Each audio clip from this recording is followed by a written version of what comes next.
కొండలు, ఊరి మధ్యలో గుడి, ఆహ్లాదకరమైన పల్లె వాతావరణం, పాడి పశువులతో విలసిల్లుతూ ఏ హడావుడి లేకుండా ఉన్నదానితో సంతృప్తిగా జీవిస్తూ వారు నమ్ముకున్న నేలపైనే ఆధారపడుతూ ప్రశాంత జీవనాన్ని సాగిస్తున్న పల్లెలలో నేడు అనుకోని కుదుపు వచ్చింది.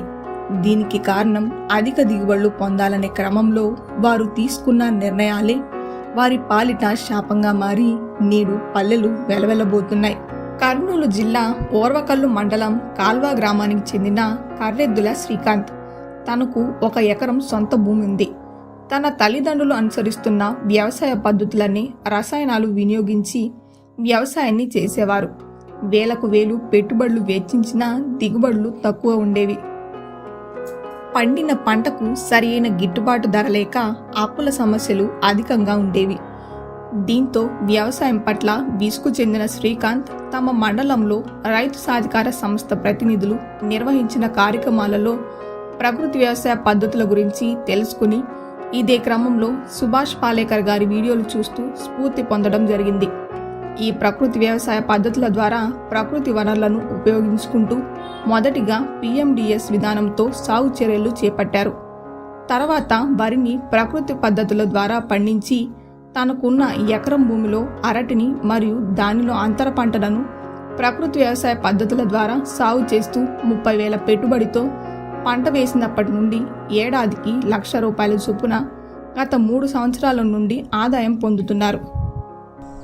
నమస్కారం, నా పేరు శ్రీకాంత్. మాది కాల్వ గ్రామము, ఓర్వకల్లు మండలము, కర్నూలు జిల్లా. మే నెలలో మొదటగా నేను ATM మోడల్ వేసినాను. ఆ ATM మోడల్ వేసే విధానం ఈ విధంగా 4 అడుగుల బెడ్, ఒక అడుగు కాలువతో బెడ్లు తయారు చేసుకున్నాను. ప్రకృతి వ్యవసాయ సిబ్బంది ద్వారా దేశీయ విత్తనాలను సేకరించుకోవడం జరిగింది. దాని తర్వాత ఆ విత్తనాలను బీజామృతంతో విత్తన శుద్ధి చేసుకోవడం జరిగింది.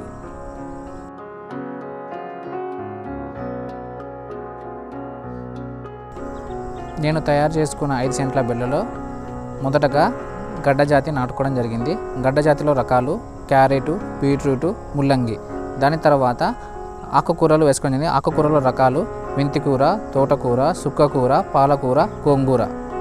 మరియు కూరగాయలు బెండ, వంగ, మిర్చి, టమోటా, చిక్కుడు వేసుకోవడం జరిగింది. మరియు బెడ్ల మధ్యలో మొక్కజొన్న, కంది నాటుకోవడం జరిగింది.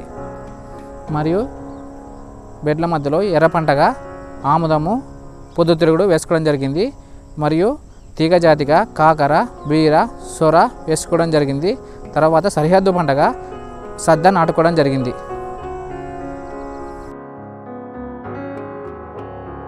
సమయానుకూలను బట్టి ద్రవ ఘనజీవామృతాలను వాడుకోవడం జరుగుతుంది. మరియు ATMలో పురుగు ఉధృతిని బట్టి నీమాశ్రం కషాయాలు వాడుకోవడం జరుగుతుంది. వాడుకున్న తర్వాత వచ్చిన ATM ద్వారా ఆకుకూరలు, గడ్డ జాతి, తీగ జాతి వచ్చిన ఆదాయంతో ATM ద్వారా నిరంతర ఆదాయం పొందవచ్చును.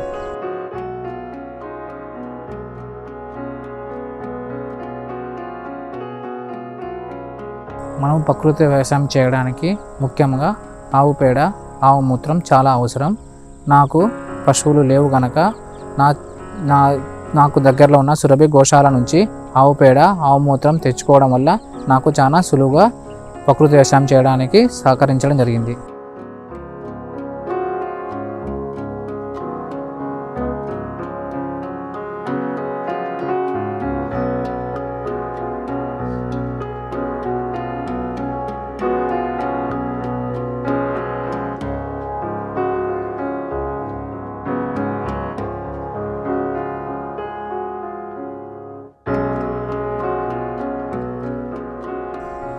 ఈ విధంగా పండించిన పంటలకు మా తోటి రైతులకు మరియు మా గ్రామంలో ఉన్న పెద్దలకు మరియు సంతలో బోర్డు పెట్టి ప్రకృతి వ్యవసాయ స్టాల్ పెట్టి అమ్మడం జరుగుతుంది. మరియు దేవస్థానం నుంచి అన్నదాన కార్యక్రమాలకు కూడా మా ప్రకృతి వ్యవసాయంలో పండించిన ఆకుకూరలు అమ్మడం జరుగుతుంది.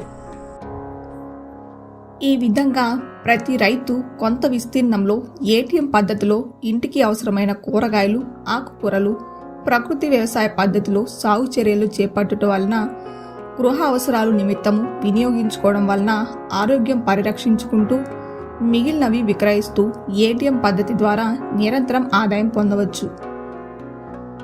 ఈ విధంగా నేను ప్రకృతి వ్యవసాయంలో పండించిన ఏటీఎం చూసి నా తోటి రైతులు కూడా నన్ను అడిగి తెలుసుకోవడం జరిగింది. చాలామంది మళ్ళీ ఏటీఎం మోడల్స్ కూడా వేసుకోవడం జరిగింది. ఇలా ప్రకృతి వ్యవసాయం చేయడం వలన భూమి ఆరోగ్యంగా ఉంటుంది. ప్రకృతి వ్యవసాయంలో పండించిన పంటలు తినడం వలన మనిషి ఆరోగ్యంగా ఉంటాడు, ఖర్చులు తగ్గుతాయి.